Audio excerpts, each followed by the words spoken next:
ustedes están en una cátedra de pensamiento ambiental, entonces saben eso muy bien. Reducir,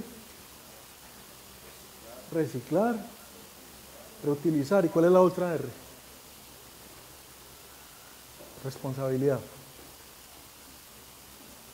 ¿Cierto? Sobre todo con los residuos peligrosos. Bueno, básicamente esas 4 R nos significa que asumimos de una manera responsable el manejo de todo, de los materiales, de la energía, del agua, de la biodiversidad, del medio ambiente en general. Entonces, que estas cosas que nos decían, hace un tiempo nos decían, las próximas guerras no van a ser por el petróleo, sino que van a ser por el agua. Eso es mentira, porque ya las que tenemos ya son por el agua. No son las próximas, ya las actuales son por el agua. ¿Cierto? California tiene una sequía parecida, lleva como 4 años. Yo no sé si haya haber una guerra ya, pero con certeza les ha costado muchísimo. En particular porque California es la despensa agrícola de los Estados Unidos. Y la agricultura en California está en crisis, ¿cierto? Y entonces los golpea no solamente un huracán que sube hasta Nueva York, sino que los golpea la sequía en una región súper importante como es California, desde el punto de vista agrícola. Ahí está un pedacito que ya no necesitamos leerlo, pero para los que les gusta el inglés, un pedacito de la columna donde dice qué es lo que está pasando. Entonces dice que allá están enfrentados Irán, Hezbollah, Arabia Saudita, Turquía, Qatar, bueno, cada uno tiene sus aliados internos, etcétera, pero que en el fondo, detrás de eso, está el problema del agua. Cambio de tema brusco, mar. Esa gráfica nos muestra cómo cambia el pH del mar.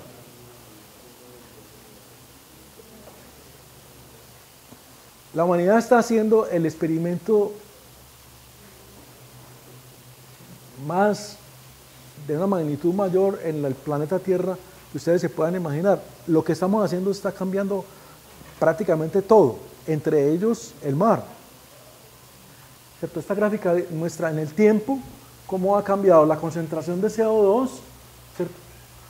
Aquí, disuelto en el mar, no en la atmósfera, sino en el mar. Y aquí, esta es la atmósfera, aquí está en el mar, aquí está en la atmósfera, y este es el pH del mar. El pH del mar lo leemos en el lado de acá, y en el lado de acá nos damos cuenta que estamos acidificando el mar. El mar se está volviendo más ácido. Y eso es mediciones. Eso no es que por allá hay un profesor ambientalista en la Universidad X, que eso es una gente muy liberal y que quieren hacernos generar temor por lo que sea. No, eso son mediciones, datos. Ahí no hay opinión de nadie. ¿Qué es verdad, qué no es verdad el cambio climático? Ahí están los datos.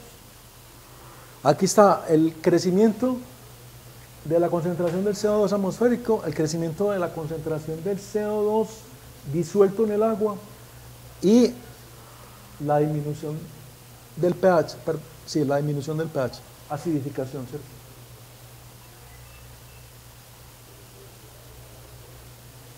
Algunos dicen, y enseguida mostraremos una pequeña presentación, que ponen este número 350, este número, dicen, por debajo de esto, el planeta está en las condiciones en que los seres humanos evolucionamos.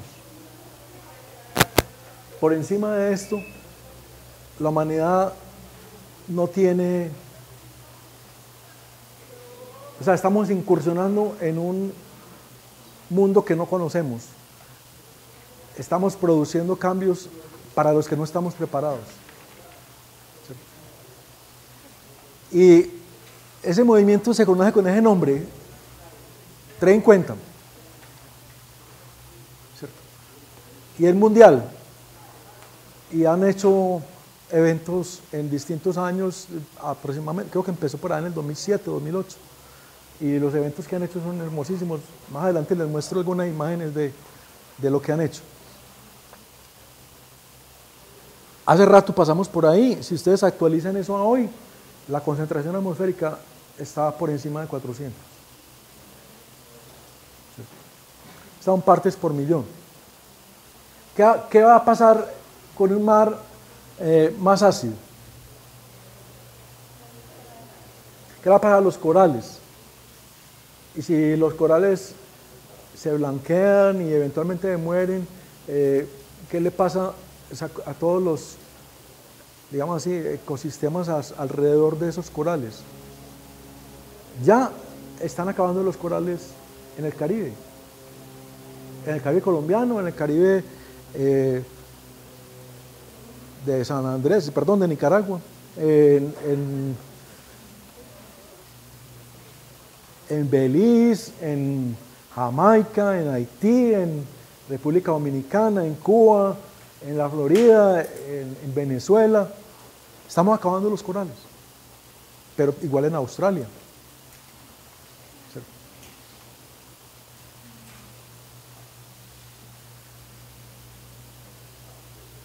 Ahí está una pequeña muestrica de eso. Bueno, el nivel del mar.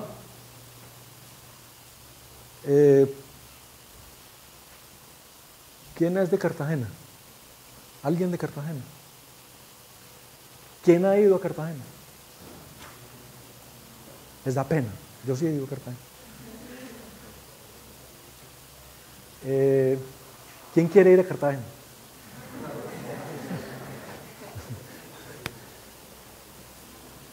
Cartagena es una de las ciudades que está sufriendo y va a sufrir por el aumento del nivel del mar. La avenida San Martín se inunda periódicamente, cosa que no ocurría antes. ¿Cuál es el pronóstico? El pronóstico es, estas son observaciones. Esto que hay aquí son observaciones. Esto es medido en mareógrafos que miden el nivel del mar, y esto aquí en azul es mediciones de satélite. En el satélite hay altímetros que logran medir para el promedio de largo plazo. La precisión con la que se puede medir el nivel del mar es de milímetros, desde un satélite. ¿Cierto? Y concuerdan, ¿cierto? Las mediciones concuerdan. Esta banda que hay acá son, en esta época hubo un documento producido por este panel intergubernamental sobre cambio climático, y este es el pronóstico que él hizo de cómo iba a aumentar el nivel del mar. Con una medida por acá, está subiendo, el nivel del mar está subiendo en el borde superior de ese abanico de incertidumbre que había en la predicción de los modelos. Esto está hasta el 2010. Hasta el 2100, no sabemos, 2100, bueno, ¿usted por qué estaba preocupado por el 2100? Usted va a morir dentro de poquito. Oscar Mesa se va a morir dentro de poquito, no se preocupe por el 2100. La mayoría de ustedes en el 2100 está vivo, y si no están vivos, están sus hijos. ¿Cuánto puede subir el nivel del mar en Cartagena en el 2100? Entonces, nadie sabe, pero los pronósticos hablan, y es un abanico, ¿cierto? Hablan de desde 20, 30 centímetros el 2100 hasta 1 metro. Vayan, creo que en el colombiano de ayer, ¿cierto? En el colombiano de ayer, si lo buscan, encuentran un mapita de cómo cambia la costa de Colombia con el incremento del nivel del mar. Y que es cómo sufre Cartagena con el incremento del nivel del mar. Y claro, la gente no se va a dejar morir, la gente se mueve, emigra, se desplaza, ¿cierto? Hay desplazados climáticos, hace rato que hay desplazados climáticos. estaban las proyecciones. En el 2100, estaban proyecciones en centímetros. En el 2100, este es el abanico, los valores más pesimistas hablan de más de 1 metro de aumento del nivel del mar. ¿Cierto?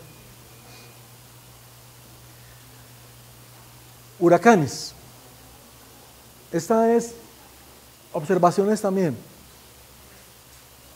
Temperatura del mar y en las zonas donde se producen los huracanes. Los huracanes, la energía la sacan del calor guardado en el mar. ¿Cierto? Eso es como una máquina termodinámica que de la evaporación del agua, por la liberación de calor latente, sacan la energía para producir esas grandes velocidades y esas grandes precipitaciones asociadas a los huracanes. Las dos gráficas van de la mano. La una es la temperatura del mar y la otra es la potencia, que es energía por unidad de tiempo, liberada por esos huracanes. Con variaciones, pero en el tiempo desde el 50 hasta el 2000 que está esta gráfica, la tendencia creciente. Ya les dije del huracán Sandy, ustedes se acuerdan el Katrina. Bueno, este año, por ejemplo, va a haber poquitos huracanes. Y los que no creen en el cambio climático van a salir a decir, no ve, eso es mentira. Eso es un cuento que nos están echando unos profesores universitarios, unos liberales, unos socialistas, cualquier epíteto nos echan para descalificar lo que estamos diciendo, ¿cierto? Pero eso va a seguir. Eso va a seguir. Porque los hombres hacemos leyes y nosotros tenemos un dicho que dice echa la ley, echa la trampa, ¿cierto? Echa la ley, echa la trampa. Entonces, no nos preocupa mucho que saquen una ley porque le encontramos el esguince, ¿cierto? Pero resulta que hay unas leyes que no hay manera de violar, que son las leyes de la naturaleza. ¿Cierto? La ley de la naturaleza, yo no puedo decir, voy a violar la ley de la gravedad. No hay manera. ¿Cierto? Y los costos probablemente no van a ser 11 billones, sino que van a ser 20, 30 billones. Sin duda. Absolutamente sin duda. No sabemos cuándo, no sabemos la fecha, pero que eso va a volver a ocurrir, estamos seguros. Ahí está pequeñas foticos de esas tragedias, ¿cierto? Esto es en Venezuela y no es en la tragedia de la niña maldita, sino que es un poquito antes. Esto es en Pakistán, pero también es cambio climático. Esto sí es en Colombia, esto también es Pakistán. Cuando yo les digo refugiados climáticos, miren eso, ¿cierto? 10 personas ahí afectadas por una inundación, no, estamos hablando de gente, de cantidad.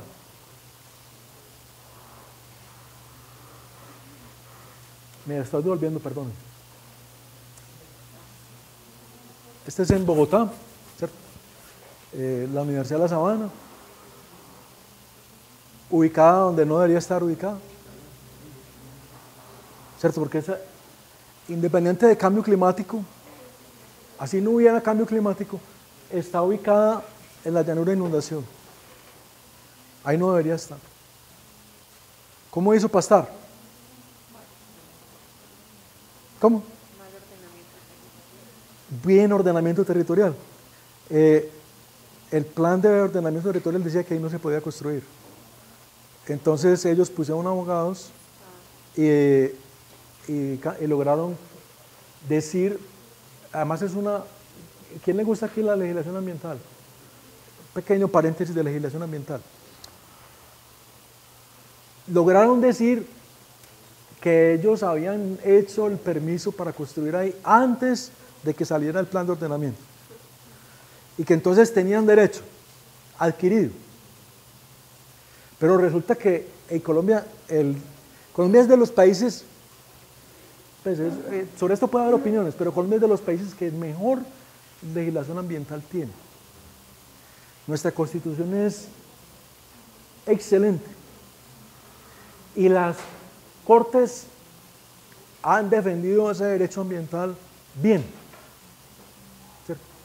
Entre las jurisprudencias que la Corte ha sacado es que en materia ambiental no existe derecho adquirido.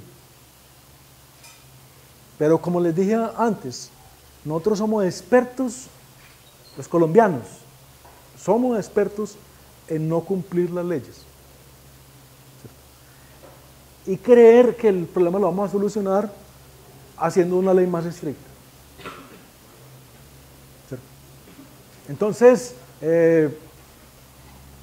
no sé quién le echó ácido, que yo no sé si lo encontraron o no, a una chica en Bogotá, que es más o menos, está en las noticias, logra volverse una noticia mundial, creo, por lo menos colombiana, así, todo el mundo se enteró de eso. Entonces, ya, vamos a cambiar las leyes. Las leyes no hay necesidad de cambiarlas, hace rato estaban.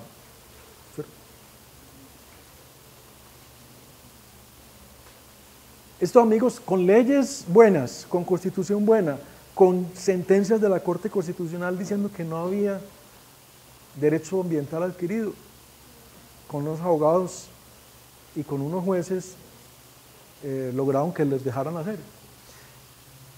No solamente los dejaron hacer, sino que lograron reconstruir. Y la reconstrucción que hicieron es una reconstrucción excelente porque para ellos, pero mala para los demás, porque ellos llegan y hacen una muralla alrededor del río, y entonces el efecto de esa muralla alrededor del río es que los que están aguas abajo son los que van a sufrir, ¿cierto? Entonces yo resuelvo mi problema a costa de crearle problemas a los otros. Pero resulta que es que no hay murallas que sirvan. Eso es lo mismo, ¿cierto? Eso es, en los famosos arroyos de Barranquilla, un par de ciudadanas luchando por su vida, ¿cierto? Este es en Haití, Oklahoma, bueno. Resulta que es que no hay muralla que sirva. No hay muralla que sirva. Ese es el tsunami, eso no es cambio climático, no tiene nada que ver con cambio climático. Pero lo que hay ahí es un ejemplo de lo que significa enfrentar el riesgo. Un riesgo, en este caso, sísmico, ¿cierto? Por un tsunami no es un riesgo ambiental, no es un riesgo, bueno, sí es ambiental, pero no es antrópico, no es producido por el hombre. De alguna manera, aunque sí en la medida en que nosotros ocupamos zonas, esta playa, esta costa, si hubiéramos hecho un buen planeamiento territorial, a lo mejor hubiéramos dicho, ¿saben qué? Ahí no podemos vivir. Existe una probabilidad muy bajita, uno en 400, uno en 4000, uno en 40.000, una probabilidad muy bajita de que ocurra un terremoto de una magnitud muy alta que produzca un tsunami muy grande. Entonces los ingenieros van y calculan, muchos son ingenieros, ¿cierto? Van y calculan y conocemos algo de sismicidad, conocemos algo de tsunamis y somos capaces de decir, aquí han habido no sé cuántos, un registro histórico, aquí han habido no sé cuántos terremotos, la magnitud de esos terremotos es tal, somos capaces de estimarle la probabilidad, no sabemos. Entra a una bolsa común y en el presupuesto toman las decisiones que lo decide el Congreso, dice tanto para educación, tanto para salud, tanto para los militares, tanto para carreteras, tanto para burocracia, tanto para la mermelada, ¿cierto? Allá lo distribuyen. En cambio, la tasa retributiva no. La tasa retributiva se destina para remediar la contaminación y la paga el que contaminó. ¿Cierto? Es distinto, es un impuesto, pero es distinto. El marco jurídico existe entonces, ahí está para que lo miren. ¿Cuánto es el impacto de la contaminación del aire sobre la salud? O sea, si juntamos todas las mamás de 93 años, las enfermedades que ustedes de vez en cuando les da gripa y no pueden estudiar porque tienen gripa, la de los niños que se mueren, las abuelitas que se mueren, etcétera, lo que cuesta la medicina, los médicos, las clínicas, juntamos todo eso, ¿cuánto vale? Entonces, vale 1.5 billones de pesos al año. ¿Quién lo calculó? Un profesor universitario ambientalista, idealista que quiere, no, lo calculó el gobierno, es el COMPES, ¿cierto? En el 2005, el COMPES 3344, el COMPES es los documentos de política económica, es un COMPES sobre descontaminación de las ciudades. Entonces ahí ellos dicen, ¿cierto?, que el costo de la contaminación en las ciudades de Colombia es al año 1.5 billones de pesos. Y estamos hablando del costo de la contaminación local. Medellín es una de las ciudades más contaminadas del mundo, por la geografía, pero no solamente por la geografía, sino porque tenemos un combustible de mala calidad, tenemos una flota, en particular el transporte pesado, buses, camiones, volquetas, busetas, muy obsoleta, muy vieja, muy anticuada. Basta uno ir detrás en bicicleta, que le toca a uno respirar lo que botan esas chimeneas de esas busetas, que además lo botan al nivel del piso. Bastaría, escúcheme, yo me desvío una migajitica, bastaría que le pusieran una chimenea altica. Entonces, como la mayoría de nosotros somos bajitos, ¿cierto?, la nariz nos queda a menos de 2 metros de altura sobre el terreno. Si la chimenea tuviera 2 metros de altura, los exhaustos son aire caliente y tienden a ascender. Entonces mantendríamos un poquito más limpio los 2 primeros metros de la atmósfera, un poquito más limpio, porque algo de difusión hay, etcétera. Pero bastaría una medida muy elemental, ¿cierto? La legislación colombiana tiene una medida que obliga a los buses y a los camiones a tener una chimenea alta. No tiene que obligue a las busetas. Yo he bregado como ciudadano, y no, es que la ley dice que tiene que tener más de no sé cuántas toneladas, entonces la buseta no la tiene. Bueno, cierro el paréntesis después de la chimenea de las busetas. Todo eso vale 1.5 billones de pesos. Al año. Al año. Estimado en el 2005. Hoy puede ser más, ¿cierto? Hoy puede ser más. Y puede haber errores. Eso es como lo estimaron, etcétera. Probablemente haya manera de hacerlo mejor. Y a lo mejor no es 1.5, sino que puede que sea 3 o 2 o 1 inclusive. De todas maneras es demasiada plata. Demasiada plata. Y además, aquí no nos están diciendo cuántos muertos hay.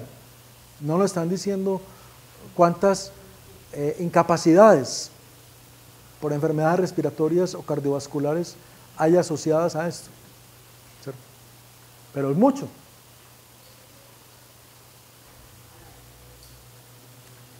¿Cuánto vale el cambio climático? Entonces, el cambio climático, dice la gente que lo ha estudiado, que le representa a la humanidad aproximadamente el 5% del PIB global. El 5% del PIB global. Las emisiones globales, ya vamos a terminar, las emisiones globales, el promedio per cápita, CO2 es 4.25 toneladas por habitante de CO2. Colombia, nosotros emitimos poquito, nosotros emitimos del orden de 1,4, bastante menos que el promedio global. bastante menos que Estados Unidos. Estados Unidos emite 20 toneladas por habitante por año. ¿Cierto? Es el país que más emite por habitante. China es el país que más emite en total, pero por habitante es Estados Unidos. Bueno, si yo calculo cuánto vale eso, a mí cierto, es una cifra simple de calcular. Me dicen que es el 5%, ¿cierto?, del Producto Interno Bruto. Entonces, yo digo, ¿cuántas entonces son las emisiones globales? Con la población puedo calcular cuántas son las emisiones globales. Me da 29.3, esto es para el 2005, gigatoneladas de CO2 por año. Son las emisiones globales de CO2. Las de Colombia apenas es el 0.2% de esas emisiones globales. ¿Cuánto es el PIB global? Para esa fecha, 6 por 10 a la 13 dólares. 6 por 10 a la 13 dólares. Entonces, un calculito elemental. El PIB de Colombia es 4 por 10 a la 11 dólares. O sea, el 0.7% del PIB global. ¿Y cuánto cuestan las emisiones de Colombia? Entonces hago el calculito y me da que valen 6.6 por 10 a la 9 dólares. Y en pesos colombianos, 12. ¿Cuánto era que nos había costado la maldita niña? 12, ¿cierto? Bueno. Sumo las dos cosas, la contaminación local y la global, y me da 13,5 billones anuales para Colombia, que son costos que lo estamos trasladando a otros, asociados a la quema de combustibles fósiles. ¿Cierto? Entonces, yo digo, ¿cuánto consumimos de combustibles en Colombia? Entonces, San Google me dijo, 4.42 por 10 a la 9 galones al año de combustible. Entonces, dividí y me da que si yo le cobrara al que consume la gasolina el costo que le produce a la abuelita, a la mamá del vecino, al niño que se enfermó y murió de enfermedad respiratoria, a los hospitales, los médicos, todas esas cosas, las inundaciones, todo eso me daría que debería cobrarle 3.000 pesos más por galón a la gasolina. Y según el principio constitucional, en Colombia dice que el que contamina paga y que la recolección, lo que se recaude de ese impuesto se debe destinar a compensar, a mitigar y a prevenir los costos producidos por la contaminación. Entonces, simplemente apliquemos la Constitución colombiana, paguemos 3.000 pesos más por galón. Profe, ¿eso va a aumentar el costo de vida? Sí, sin duda. El costo de vida subiría al 3% si aplicamos esto. Esto es superior a lo que está subiendo el costo de vida anualmente en Colombia en este momento. ¿Cierto? Entonces, de pronto, habrá mucha resistencia. La mayoría de ustedes, si les preguntan a su mamá, hagan un experimento, o a su papá, ¿estaría dispuesto a que subieran la gasolina a 3.000 pesos? Pregunten a los políticos no están diciendo que la van a rebajar. Están feriando el país en este momento. Todos, si fuera verdad lo que nos están prometiendo, a partir del 7 de agosto vamos a vivir en un paraíso. ¿Cierto? Porque todos nos prometieron de todo. ¿Sí o no? Van a rebajar la gasolina. Van a dar educación gratis. ¿Cierto? Todo lo van a dar gratis. Todo lo van a dar gratis. Casas, todo gratis. Ya sabemos cómo es, ¿cierto? Entonces, eso significa esto. O sea, yo diría que un político, pues, excúsenme, yo no hago ninguna propaganda política, pero yo les cuento yo qué hice. Voté en blanco. Quedamos de últimos en la primera vuelta. El voto en blanco fue el último, ¿cierto? La primera vuelta. Y soy reincidente, voy a volver a votar en blanco. No estoy haciendo propaganda, ¿cierto? Ustedes toman sus decisiones cada uno.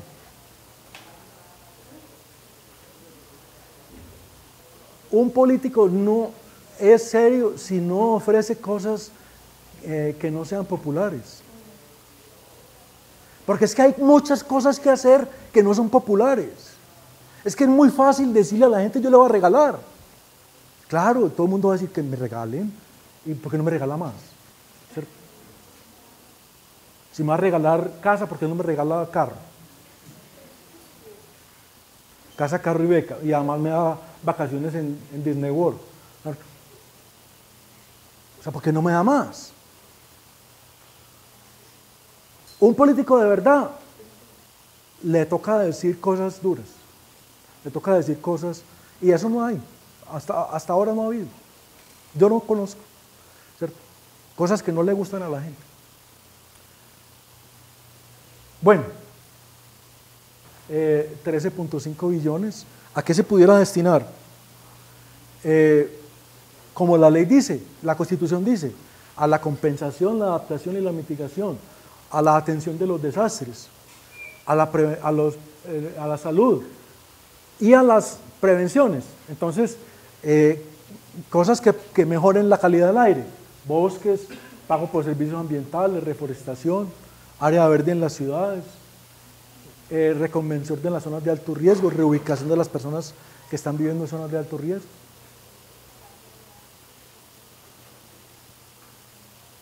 La mayoría de veces los políticos tienen un problema y no lo atacan, porque vale mucho, no tenemos plata.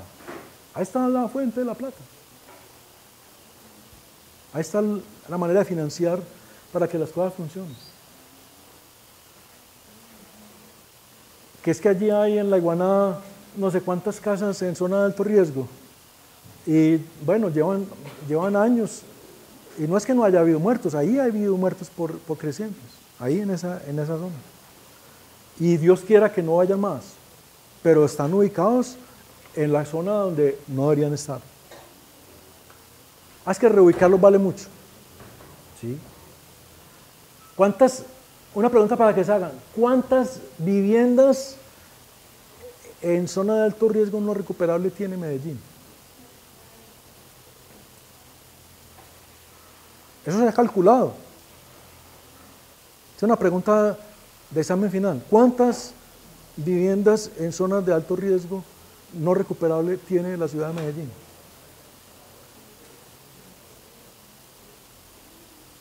¿Cuándo vamos a resolver eso como sociedad? ¿De dónde van a salir los recursos? Los políticos apuestan a que no ocurra una tragedia durante mi administración, que le toque a la próxima. ¿Cierto? Que no haya el deslizamiento de Villatina ni de Socorro, porque cuando ocurre se les cae el mundo encima, pero igual, cuando ocurre, mi Dios, ¿cierto? La naturaleza. Yo no tengo culpa de nada. Yo pensaría que lo primero es una política clara, que diga, aquí no se puede construir. Si usted construye ahí, lo vamos a reubicar. Y tenemos un programa de reubicación. El problema nos creció, el problema probablemente se volvió inmanejable y en este momento no somos capaces de solucionarlo así. Y decir que un alcalde que tiene un periodo de 4 años, hoy en día, supongamos que un alcalde se propusiera eso, no conseguiría votos para empezar. No conseguiría votos, no lo elegirían. Pero supongamos que él ofrece una cosa y enseguida, después de que lo ofrece, cambia. Entonces él ofreció que iba a quitar el pico y placa, alguna cosa, entonces votaron por él y lo eligieron. ¿Cierto?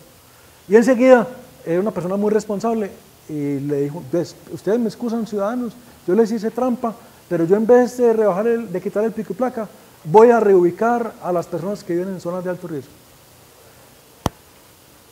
No es capaz de hacerlo en los 4 años. No es capaz de hacerlo en los 4 años. Necesitamos un proceso, ese proceso, porque lo que estamos sufriendo es resultado de un proceso. Y la única manera de cambiar eso es cambiar el proceso. Y probablemente necesitamos aprender cómo hacerlo, eso no es fácil. Probablemente la primera vez que empecemos nos vamos a equivocar. Yo estoy casi seguro. O sea, y a ese alcalde lo van a linchar. Y fuera de que le van a decir traidor, porque él le había ofrecido el pico y placa, se metió con otra cosa. No es capaz de ejecutar ni el 10% de lo que había dicho. Pero necesitamos un movimiento ciudadano de gente que le diga al alcalde, no, ¿sabe qué? Usted no va a quitar el pico y placa, usted lo que va a hacer es resolver los problemas de la ciudad.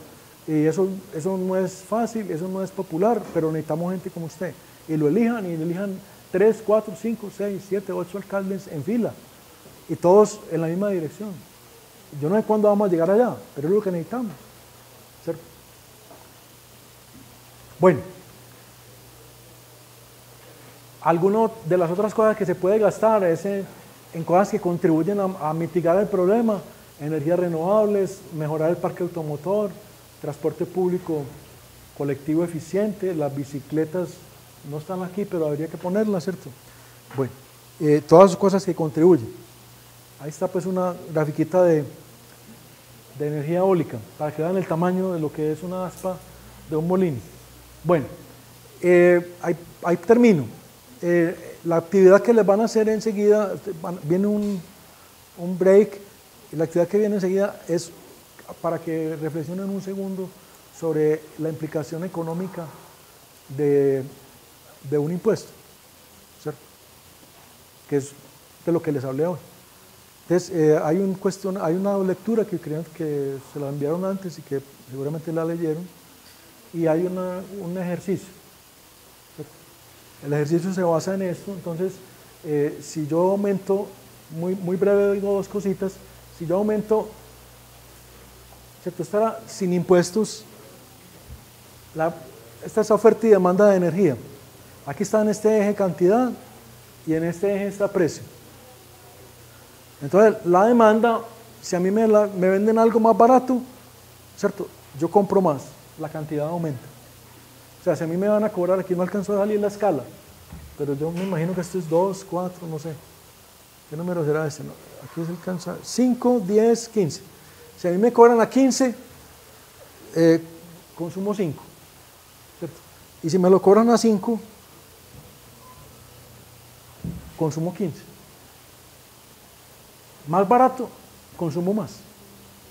Esta es la curva de demanda. Y estas curvas son las curvas de oferta, de los productores. Mientras más le paguen, ellos ganan más, ¿cierto? Ellos ganan más plata.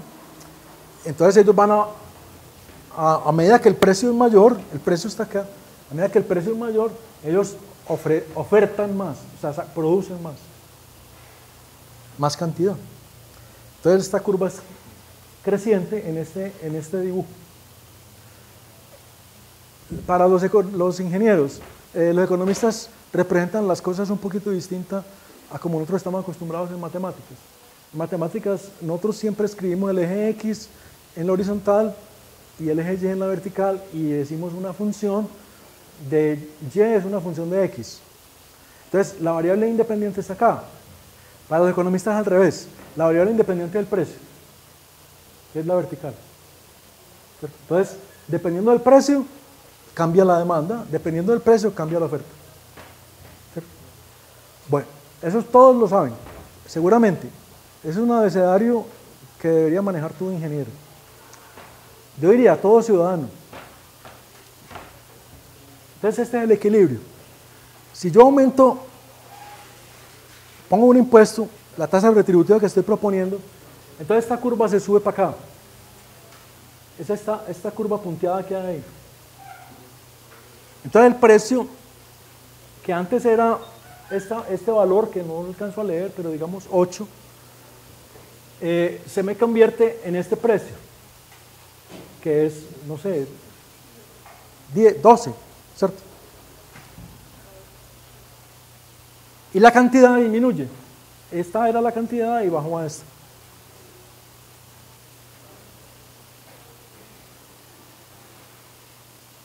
Entonces, ustedes en el ejercicio van a calcular cuánto es el beneficio para los productores, para los consumidores, cuánto es el costo de la externalidad, cuánto es el costo del impuesto, cuánto es el recaudo del impuesto. ¿Y cuál es el costo social? ¿Cierto? ¿Cuál es el costo social? Ese es el... Se me quedó lleno de interrogaciones, ¿verdad? No sé por qué. Bueno, ese es el ejercicio que van a hacer.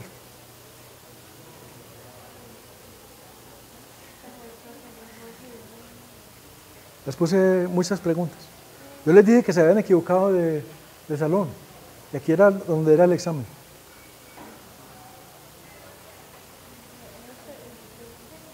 Bueno.